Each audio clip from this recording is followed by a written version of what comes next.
ముఖ్యమంత్రి సహాయ నిధి నిధుల దుర్వినియోగంలో ప్రైవేట్ హాస్పిటల్ వ్యవహారం తారాస్థాయికి చేరింది.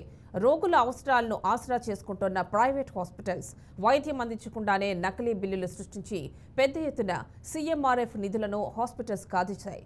ఈ క్రమంలో పెద్దపల్లి జిల్లా కేంద్రంలోని శ్రీ సాయి మెటర్నిటీ హాస్పిటల్ పెద్ద మొత్తం రోగులకు తెలియకుండానే వారి పేరిట లక్షల రూపాయల బోగస్ బిల్లులు తయారు చేసి సీఎంఆర్ఎఫ్ నిధులు నొక్కేశాయి. ఈ సమాచారం అందుకున్న సిఐడి అధికారులు ఈ హాస్పిటల్పై సోదాలు నిర్వహించారు.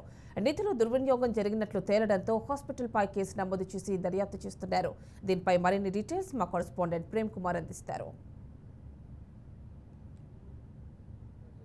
ప్రైవేట్ ఆసుపత్రులు అయితే ఇవాళ నిండా ముంచుతుందని చెప్పొచ్చు. అయితే వాళ్ళని వైద్యం చేయకపోయినా వైద్యం చేసినట్లుగా రికార్డులు బోగస్ రికార్డులు సృష్టించి వల్ల బోగస్ బిల్లులతోటి వల్ల సీఎంఆర్ఎఫ్ నిధులనైతే గోల్మాల్ చేస్తున్నట్టు మనకు సమాచారం ఉంది. అయితే ఇట్లాగే ఈ సమాచారం తెలుసుకున్న సిబిఐ కూడా స్పందించి వల్ల పెద్దపల్లి జిల్లాలోని ఒక ఆసుపత్రిలో సోదాలు నిర్వహించి వల్ల భారీ పెద్ద ఎత్తున దాఖలు అయితే తెలుసుకుంది, వివరాలు తెలుసుకుంది. వాళ్ళు దాని మీద కేసు కూడా నమోదు చేసింది.